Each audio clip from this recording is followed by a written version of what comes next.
Hi, welcome back. Today, we're going to be combining the right hand and the left hand. So we'll be pressing down with our left hand on the strings and bowing with the right hand at the same time, much like the traditional cello playing you might see on YouTube or in concerts. So today is a very exciting day. We're going to actually be able to really combine everything we've learned so far in these past few sessions. One thing to note for today, we're just going to play on one string at a time because it's a little tricky to string cross. That's what we call going from one string to the next string while you're playing. So we're just going to focus on the D string first and then the A string using Mary Had a Little Lamb because you already know that song. So get your cello, get your bow, get it rosined, tighten the screw a few times, and let's get started. Okay, now I'm going to show you some simple bow or right hand warm-ups, some little exercises. So hold your bow like this. So think of the tip pointing to the ceiling.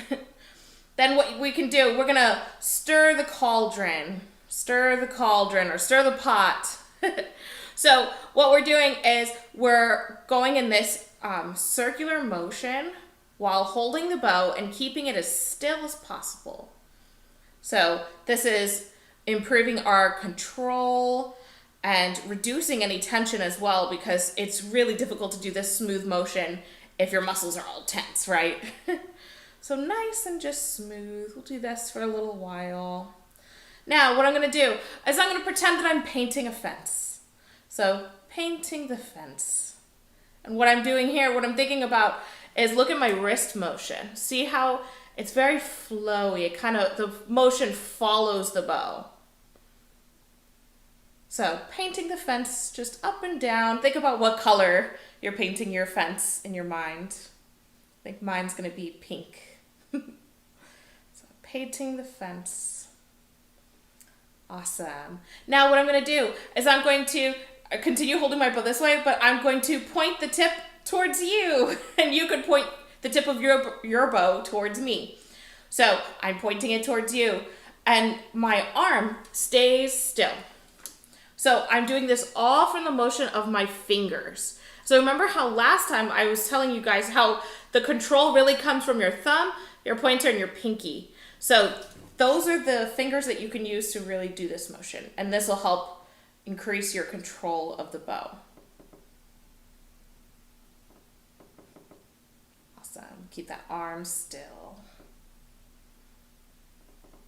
Good job. All right, let's put our bow now on the C string. We're gonna warm up by playing our open string. So just like your homework assignment for the last session video, we're going to play 4 repetitions of each string. We're gonna start on the C string this time. So you can do it with me or just watch along. So 1, 2, ready, go.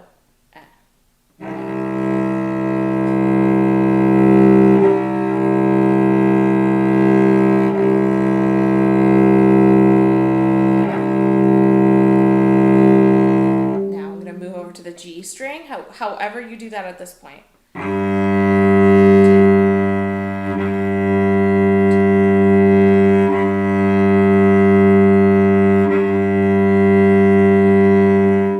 D string.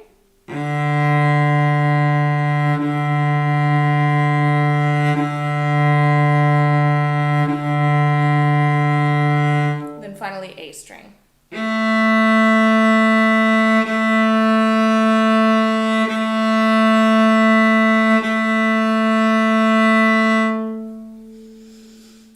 Feeling warmed up yet? I know I am. So let's jump right into our song. We are going to start with Mary Had a Little Lamb on the D string. So just as another review, I'm going to try to find first position using the trick. So I've got my 4 fingers, right? Here I go. There we go. My right hand finger's on the D string because I'm going to find this spot. There's our first position. So refer back to your sheet music for Mary Had a Little Lamb, or if you don't have it memorized by now, feel free to go watch some of the previous videos where we go in depth with the left hand notes for Mary Had a Little Lamb. But for now, we're going to focus on the right hand with Mary Had a Little Lamb. So I'm going to play it for you first, and what I want you to do is to watch what my hand does, what my wrist does, you know, the mechanics of this. So I'm going to play this slowly, and I'm going to give you a chance to just watch my right hand.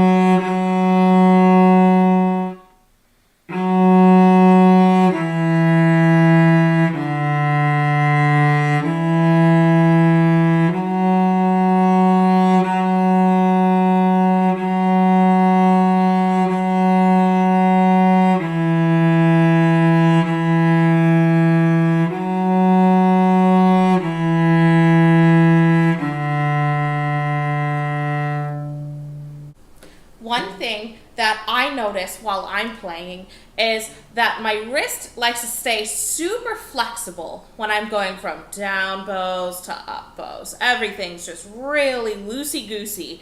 I like to think of it like swimming through water. It's just really supported, comfortable, and easy feeling.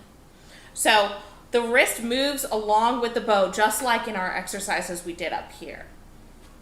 The other thing that I notice while I'm playing is once I get to the tip and I'm all the way out here, my right hand leans this way.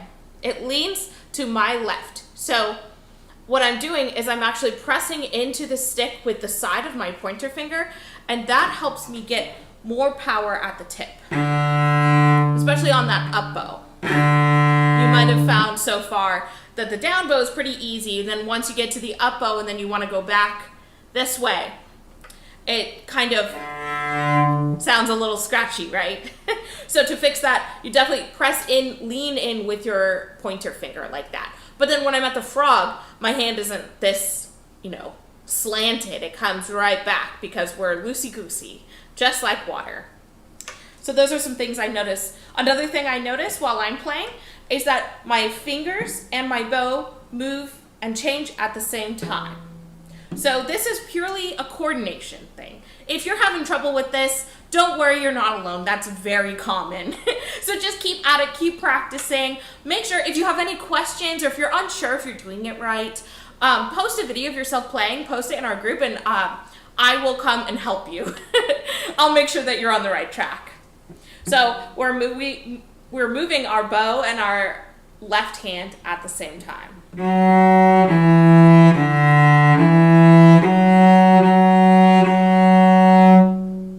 Another thing to think about while you're practicing this and playing this song on one string with the bow is to make sure that it sounds really nice and consistent and your bow is straight.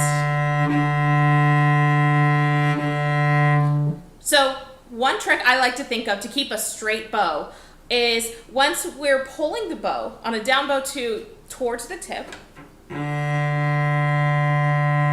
once I get to about middle of the bow-ish, upper middle, I start moving my arm out. So sometimes I'll tell my students that it's like I'm a boxer. I'm going out.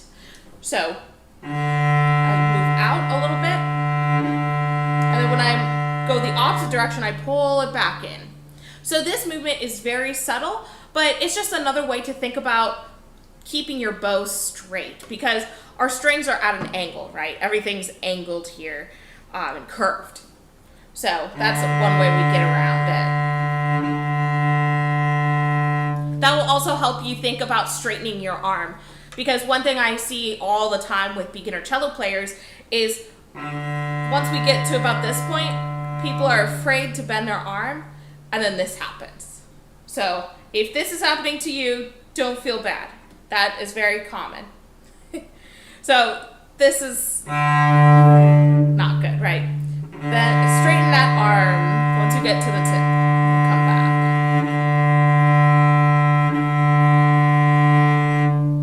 back. Awesome. All right, why don't we try something new. Let's go over to the A string. Let's play Mary Had a Little Lamb on the A string. And you'll notice, like we talked about before, once we go to a different string, like a higher string, we have to move up our arm just a little bit. Not too much, but enough that you should be aware of it. So let's try it.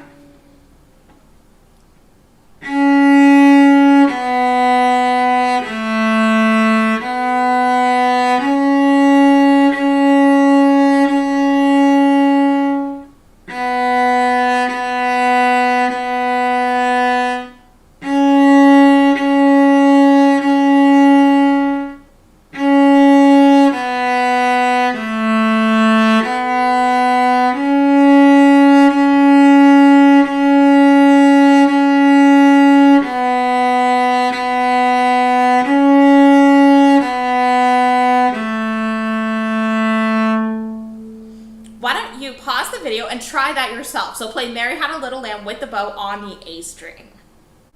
Before we finish today's video, I want to give you a little technique that you can use if you find your right hand getting sore or tired at any point in this process.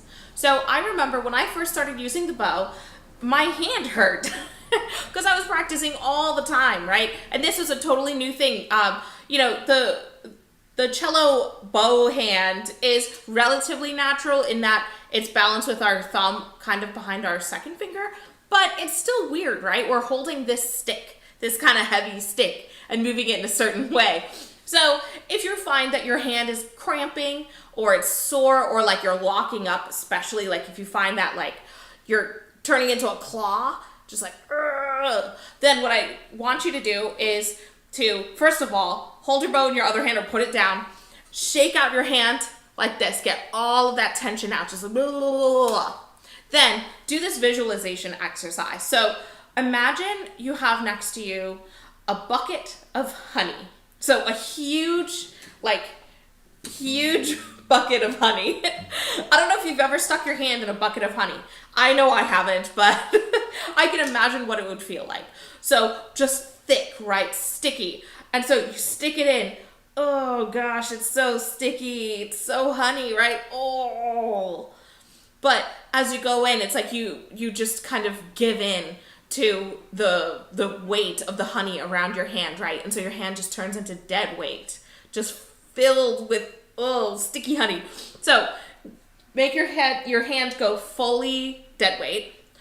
Then once it feels really just comfortable and loose, pull your arm out of that honey. Oh gosh, it's so sticky and heavy. Oh, gross. So you have your honey hand, right? And the honey's just like dripping up. In my mind, I can picture it just like falling on the ground. But while I'm doing this, my hand is completely relaxed now because I went fully dead weight in this bucket of honey in my mind. So then after you do that, then you can come back to the bow and try it again. So do that as many times as you need. And I know that might seem silly, but that's something that worked really, really well for me. And I tell all of my students this trick too. So if that's happening, go ahead and try that. And if that doesn't work, if you're still having serious issues with any kind of pain or anything like that, definitely let me know. Email me as soon as possible and I will help you. Great job. You finished session 6 of our beginner cello course. I'm so proud of you. We're almost there. We can see the finish line at this point. So today we learned how to play with the right hand and the left hand at the same time using a song we already know, Mary Had a Little Lamb. So what I'd like you to do is practice this as much as you need to, at least 1 week, right? And then post a video of yourself playing Mary Had a Little Lamb with the bow on either the D or A string, your choice. And post it in our group and I will see it and give you comments and help you out. And we'll keep moving forward. Thanks so much for watching and I'll see you next time.